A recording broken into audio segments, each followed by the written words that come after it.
Passionate about what ever you do.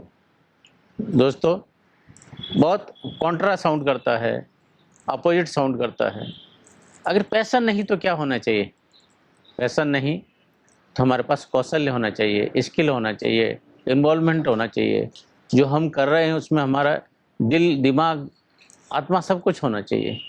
दोस्तों, passion तो क्या होता है, एक बार फेड हो जाता है, लेकिन हमारा कौशल्य रहता है वो रुकता है। एमी बजेरस्की करके एक येल यूनिवर्सिटी की रिसर्चर हैं, उन्होंने ये पाया कि जो लोग अपने काम में कौशल्य जिनको हासिल हुआ है, जिनको महारत हासिल हुई है, चाहे वो डॉक्टर हों, चाहे वो एडमिन असिस्टेंट हों, सेम लेवल का उनके अंदर पैशन था। लेकिन वो पैशन कहाँ से था? उनके अडेप्टेशन था, उनके इन्वॉल्वमेंट से था, उन्होंने जो आत्मा कला सीखी थी उससे था, उन्होंने जो क्राफ्ट क्रिएट किया था उससे था, जो इम्पैक्ट क्रिएट करते हैं उससे था।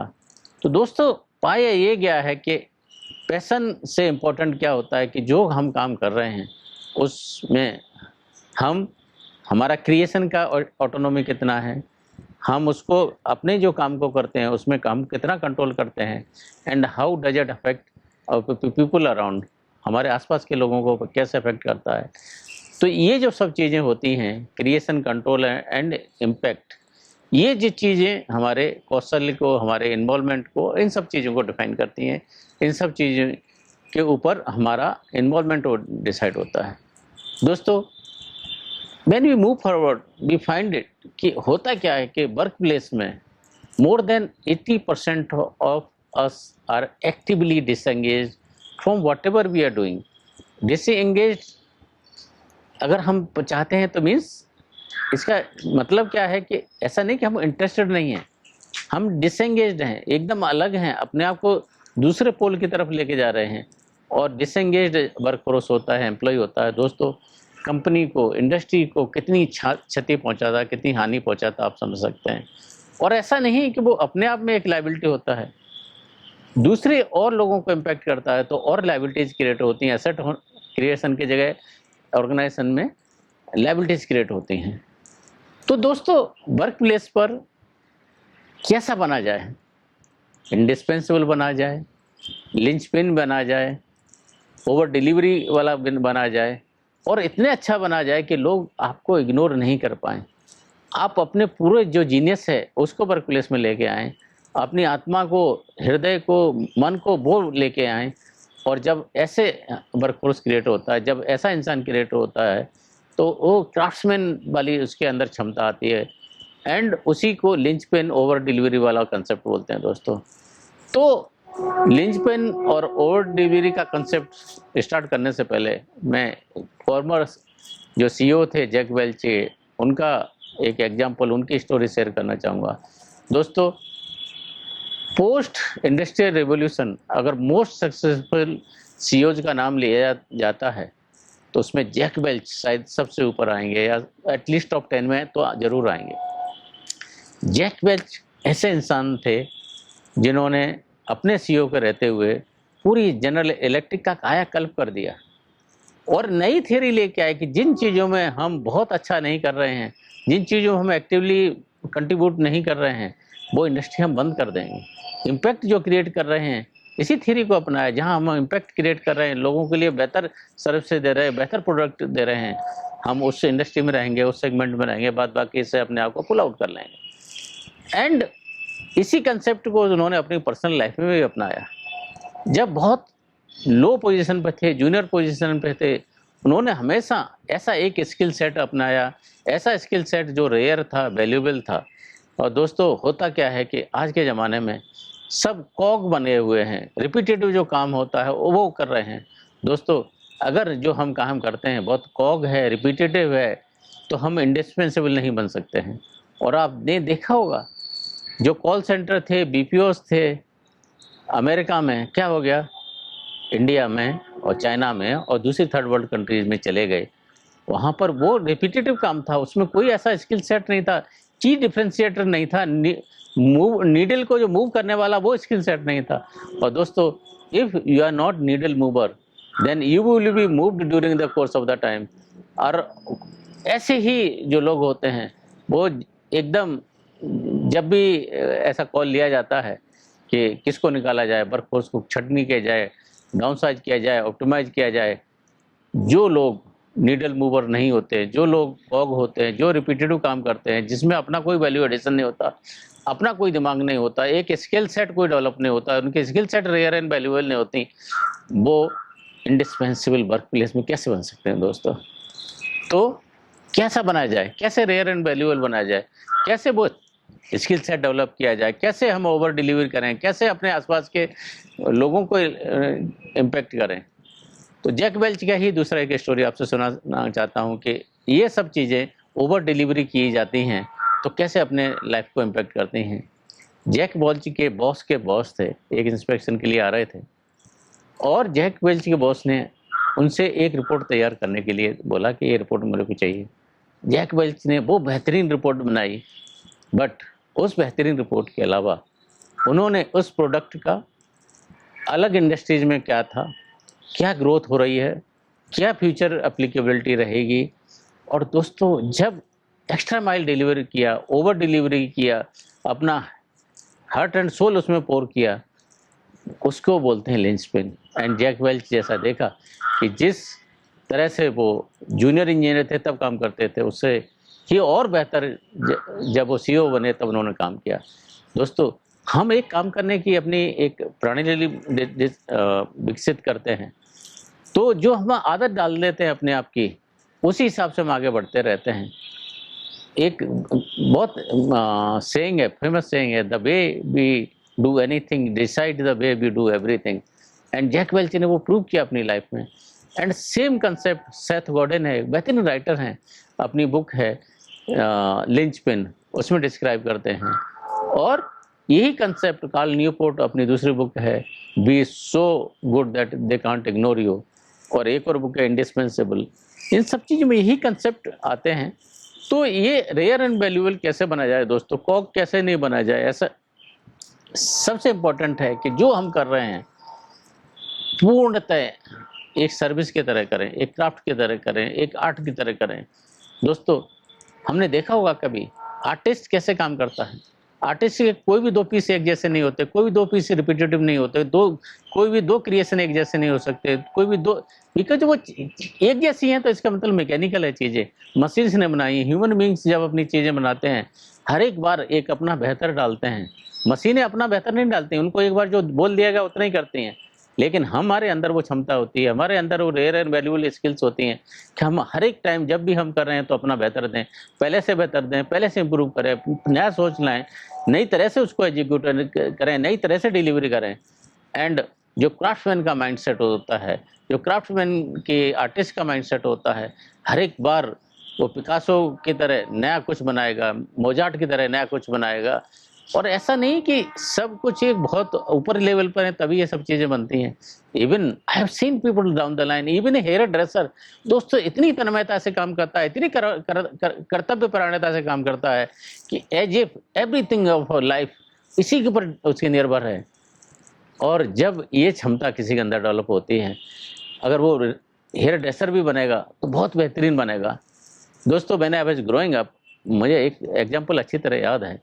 ड्यूरिंग समर सीजन क्या होता है कि गांव में जो फोडर होता है, कैटल का फोडर कहीं मिलता नहीं है, but still I used to see certain people जो जाते थे कहीं ना कहीं से वो फोडर इकट्ठा करके लेके आते थे। वो उनके अंदर जो क्षमता थी, वो जो कर्तव्य परायणता थी, वो जो स्किल सेट था, वो आर्ट एंड क्राफ्ट्समैन का स्किल सेट था, वो दोस्तों उनको रेयर एंड वैल्यूएबल बनाता है, वो उनको रिपीटेटिव होने से बचाता है, वो उनको आउटस्टैंडिंग बनाता है, वो उनको ओवर डिलीवरी करने के लिए सक्षम बनाता है। तो हमारा माइंड सेट, हमारा जो सोच होना चाहिए क्राफ्ट्समैन की तरह होना चाहिए।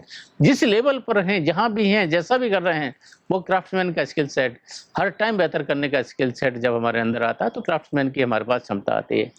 क्राफ्ट्समैन की क्षमता के साथ साथ इम्पोर्टेंट क्या है कि दोस्तों कि जब हम जो कर रहे हैं अपना बेहतर कर रहे हैं कि नहीं, अपना बेहतरीन कर रहे हैं कि नहीं, अपना द बेस्ट दे रहे हैं कि नहीं दे रहे हैं, इसके ऊपर अगेन मैं एक स्टोरी आपसे शेयर करना चाहूँगा।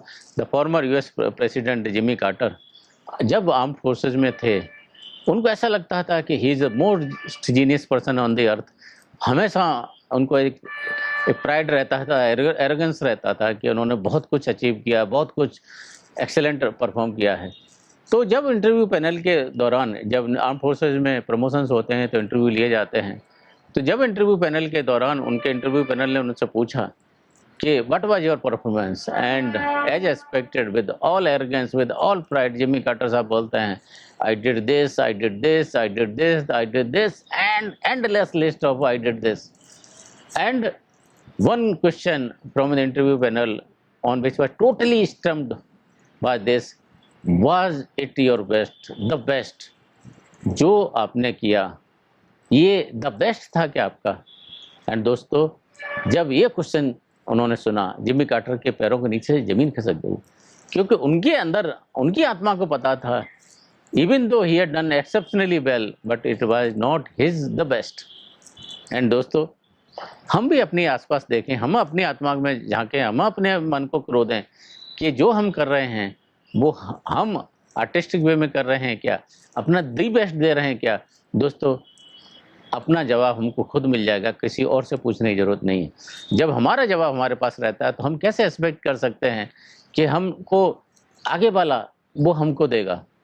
दोस्तों, ये न्यूटन्स का लॉ है, कुदरत का लॉ है, ये कुएं की आवाज़ है। हम जैसा आवाज़ देंगे वैसे ही आएगी, जैसा बोएंगे वैसा काटेंगे। हम अगर राइट सीड, राइट प्लान नहीं डाल रहे हैं, हम अपना बेस्ट सीड नहीं डाल रहे हैं, हम बेस्ट सॉइल में नहीं डाल रहे हैं, हम बेस्ट फर्टिलाइजर नहीं डाल रहे हैं, तो कहाँ से बेस्ट मिलेगा? होता क्या है कि दोस्तों, हम अपना बेस्ट नहीं देते, बट हम नेचर से, कुदरत से, अपने आसपास से, अपने लोगों से, अपनी सराउंडिंग से, अपने ऑर्गेनाइजेशन से हम चाहते हैं कि वो हमको दी बेस्ट दे। दोस्तों, ऐसा नहीं है। ये जैसा बोओगे वैसा ही काटोगे, इससे बेहतर नहीं हो सकता। तो ये अपने मन में डाल लें, अपने अंदर से एकदम मन में पिरो लें कि अगर हम दी बेस्ट नहीं दे रहे हैं तो हमको दी बेस्ट नहीं मिलेगा। ये बहुत क्रिटिकल पार्ट है लाइफ का। मूविंग फॉरवर्ड, जिमी कार्टर की बात करते हैं तो उनके मन में जो चीज़ घर करके गई थी कि am I doing the best in whatever endeavour I am doing in my life. हाँ, मैं जो भी कर रहा हूँ, आज जो भी कर रहा हूँ, मैं दी बेस्ट कर रहा हूँ, द पॉसिबल दी बेस्ट कर रहा हूँ। मेरे पास जो भी रिसोर्सेज हैं, फिजिकली, इमोशनली, मैं वो दे रहा हूँ, पूरा स्किल सेट डाल रहा हूँ, सब कुछ डाल रहा हूँ क्या नहीं डाल रहा हूँ?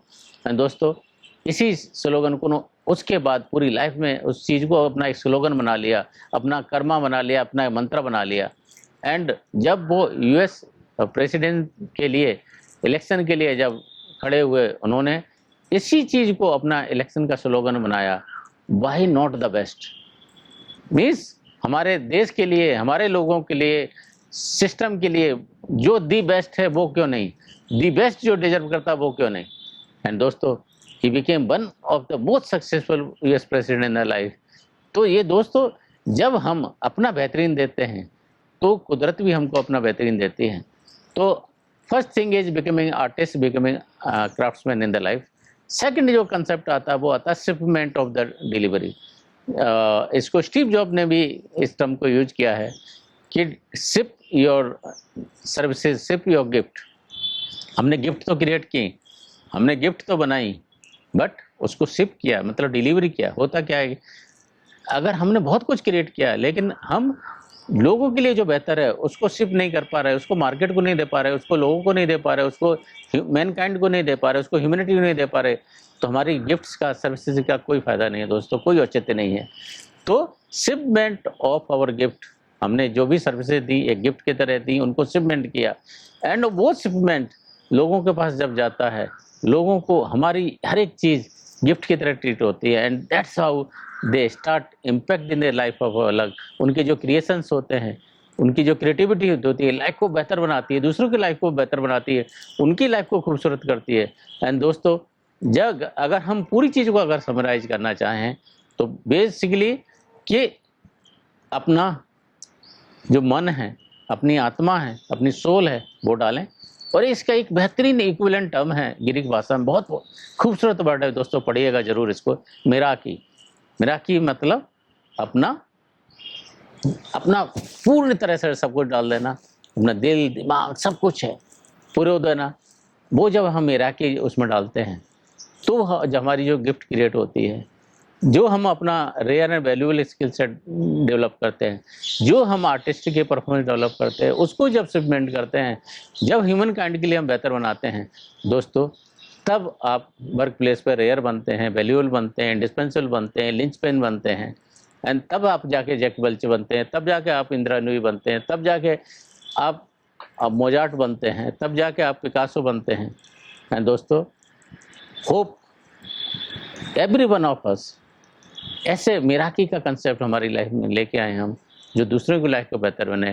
दूसरों की लाइफ में हम बेहतर करते हैं तो अपनी लाइफ खुद बेहतर होगी। With this I will take your leave, wishing all the best and become a needle mover in the life. Don't be moved by the needle, you move the needle. When you start moving the needle, your life will start improving, others life will start moving. So you will become a key performer, linchpin, needle mover, whatever term you use. And dosto, that is the best place to be in. That is the best place when you can deliver your best. With this, I'll take your leave. Stay blessed and Jai Hind. And as usual, I request you, please like, share, and subscribe. Thank you.